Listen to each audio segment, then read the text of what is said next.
네, 안녕하십니까. 의정부 성민교회 신원우 목사입니다.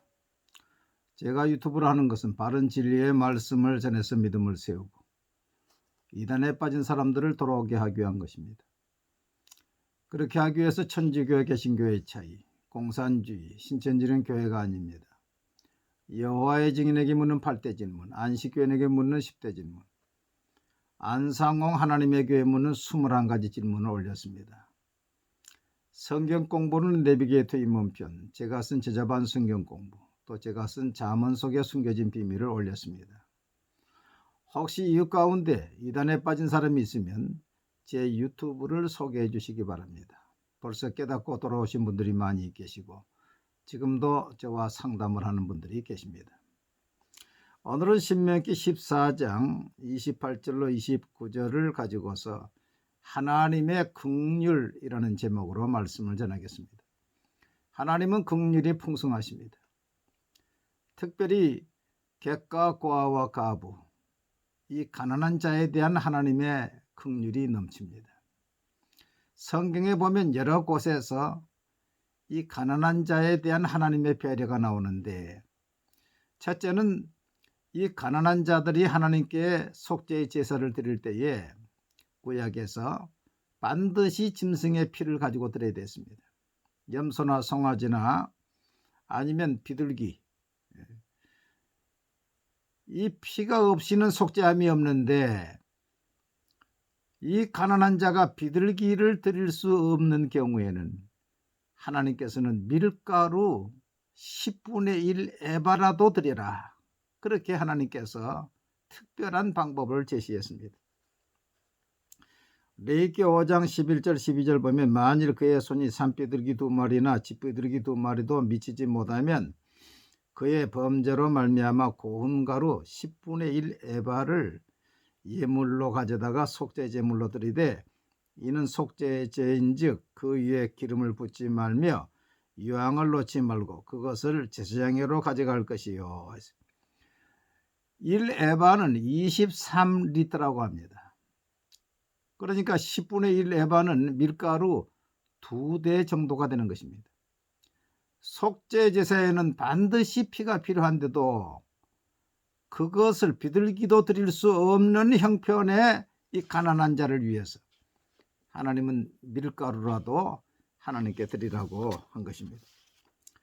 또 하나님은 우리가 절기를 맞이할 때에 10분의 1은 하나님께 드리고 나머지 중에서 10분의 1을 떼어서 축제 비용으로 사용하면서 레인과 객과 고아와 가부를 위해 쓰라고 그랬습니다. 이것이 제2의 11조입니다. 신명기 14장 23절 보면 내 하나님 여호와 곧 여호와께서 그의 이름을 두시려고 택하신 곳에서 내 곡식과 포도주와 기름의 11조를 먹으며 또 내 소와 양의 처음 난 것을 먹고 내 하나님 여호와 경외하기를 항상 배울 것이니라 그랬어요. 그 가난한 자에 대한 10분의 2, 그러니까 제2의 11조를 떼어서 축제 비용으로 사용하라는 것입니다. 그리고 3년, 안식년을 기점으로 해서 매 3년마다 3년, 6년째에 그 가난한 자가 어려울 때에 그때는 이 축제의 11조를 아예 구제의 11조로 해서 그들로 배부르게 하라, 그렇게 얘기했어요. 그리고 또 안식년에는 이제 밭에 곡식이나 나무 열매를 따지 말고 가난한 자를 위해서, 객과 고아를 위해서 버려두라. 또 너희가 곡식을 뱄을 때에 모퉁이까지 다 그렇게 베지 말고 그 모퉁이는 그 남겨두어서 가난한 자들이 와서 하게 만들고 가져가게 만들고, 또 한 모씩 보리단이나 이 밀단을 놓고 왔으면 다시 찾으러 가지 말고 그 가난한 자를 위해 버려두고, 또 감나무나 무화과나무나 나무에 그 열매를 거둔 후에 그 찾아서 다 보지 말고 그 나머지는 우리나라 옛날에 까치밥을 주듯이 가난한 자를 위해서 배려하라, 남겨두라, 그렇게 이야기했습니다. 신명기 14장에 보면 또 이런 말도 했어요. 가난한 자의 전당물을 잡을 때에 내가 그 집에 들어가서 그 전당물을 가져오지 말고 너는 밖에 있고 그 사람으로 하여금 가져오게 만들고 그 오시면은 해가 지기 전에 돌려주라. 또 품삯도 당일에 돌려주라. 내 이웃에게 무엇을 구워줄 때에 너는 그 집에 들어가서 전당물을 취하지 말고 너는 밖에 서 있고 내게 꾸는 자가 전당물을 밖으로 가져고 나와서 내게 줄 것이며 그가 가난한 자이면 너는 그 전당물을 가지고 자지 말고 해질 때에 그 전당물을 반드시 그에게 돌려줄 것이라. 그리하면 그가 그 옷을 입고 자며 너를 위하여 축복하리니 그 말이 내 하나님 여호와 앞에서 내 공의로움이 되리라. 그 가난한 자가 전당물을 와서 가져나가고 얼마나 자존심이 상하고 기분 나쁩니까? 그러지 말고 그 사람 자존심을 세워줘라. 너는 밖에 있고 그 사람이 가지고 나오게 하라. 그리고 가난한 자면 해가 지기 전에 돌려주라. 그 품삯을 당일에 주고 해진 후까지 미루지 말라. 이는 그가 가난함으로 그 품삯을 간절히 바랍니다. 그가 너를 여호와께 호소하지 않게 하라. 그렇지 않으면 그것이 내게 죄가 될 것입니다. 신명기 24장 15절. 그러니까 일꾼을 그 노임을 그날 줘야지 같은 것으로 해서 그렇게 하지 말라는 거예요. 그 사람이 그날 일해서 그날 먹어야 되는데 그날 주지 않으면 저녁에 굶게 된단 말이죠. 하나님이 얼마나 세밀하게 생각하십니까? 또 안식년에는 부채를 다 탕감해 주라는 것입니다. 내년이 안식년인데 6년째 되는 해에 부채를 빚을 얻으러 오면은 도끼 눈을 뜨지 말고 손을 펴서 너는 그 사람에게 필요한 대로 주라. 신명기 15장 9절 보면 삼가 너는 마음에 악한 생각을 품지 말라. 곧 이르기를 일곱째 해 면제년이 가까웠다 하고 내 궁핍한 형제를 악한 눈으로 바라보며 아무것도 주지 아니하면 그가 너를 여호와께 호소하리니 그것이 내게 죄가 되리라. 너는 반드시 그에게 줄 것이요 줄 때는 아끼는 마음을 품지 말 것이니라. 우리 하나님이 이처럼 긍휼하십니다.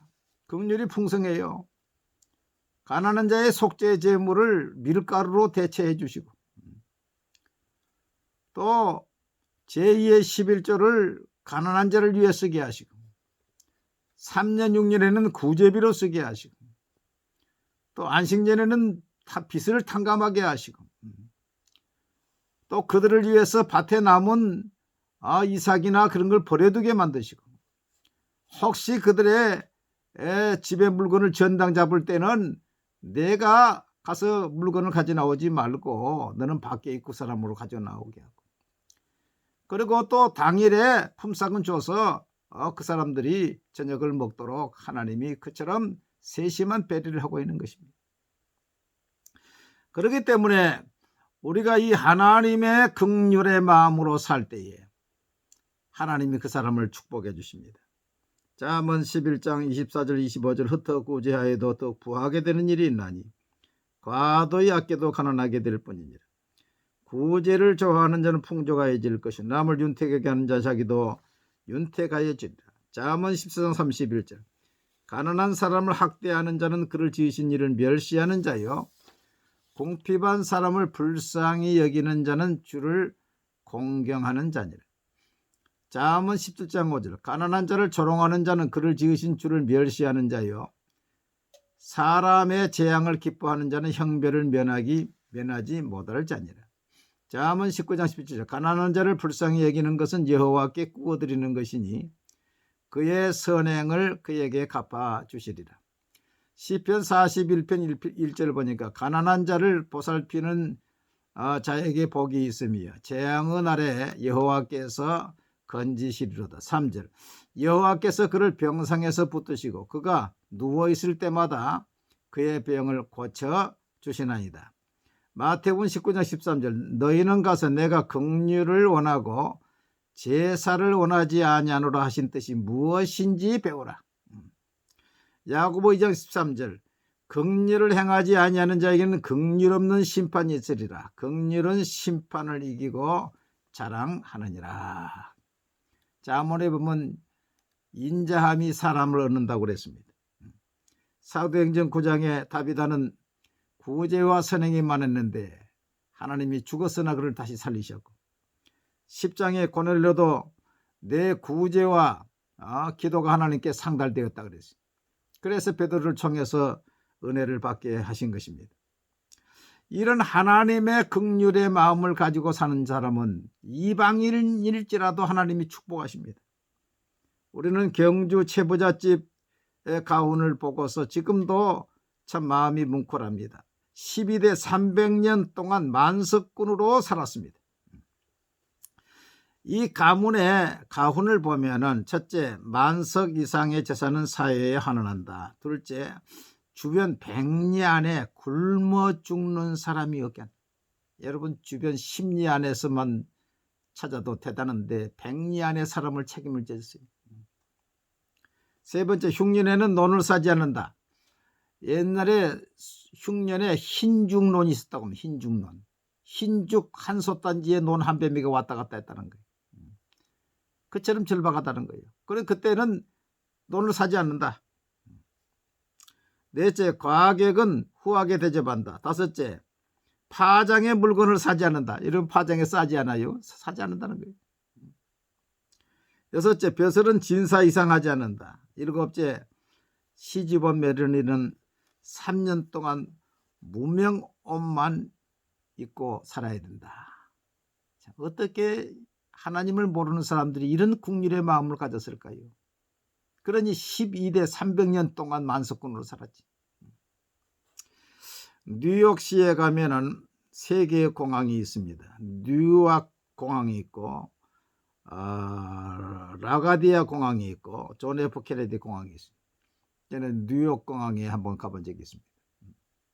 그 라가디아 공항은 사람의 이름입니다. 이 라가디아 판사가 뉴욕 판사였는데 판사로 나중에 뉴욕 시장으로 있었습니다. 이 라가디아 판사가 이제 판사로 있을 때에 한 노인이 빵을 훔쳐 먹다가 이제 잡혀 들어왔습니다. 그래서 라가디아 판사가 벌금 $10를 선고하고 자기 지갑을 열어서 $10를 내주면서 방청석을 향해서 이렇게 얘기했어요. 여러분, 이 뉴욕 거리에 이렇게 배고픈 사람들이 있습니다. 이 사람들은 배가 고파서 죄를 짓고 있습니다. 그러나 반면에 너무 배가 불러서 죄를 짓는 사람도 있습니다. 사랑을 베풀지 못하는 것도, 어려운 사람을 돕지 못하는 것도 죄입니다. 그러니 오늘 방청석에 계신 여러분은 죄를 지은 사람이니 벌금을 다 내시기를 바랍니다. 참 멋있지요. 그러고서 모자를 돌렸더니 그 안에 있는 사람들이 다 감동을 받아서 모자에 기부금이 수백이 쌓였어요. 그래서 그걸 그 노인에게 주어서 보냈더니 그 노인이 눈물을 흘리면서 가지고 나갔다 그랬어요. 여러분, 이 추운 겨울에 우리 주위에 참 객가고하고 가보같이 어려움당한 사람들이 많습니다. 하나님의 긍휼을 가지고 손을 펼 때에 하나님께서 여러분을 축복하시고 더욱더 넘치게 되는 역사가 있게 될 줄로 믿습니다. 감사합니다.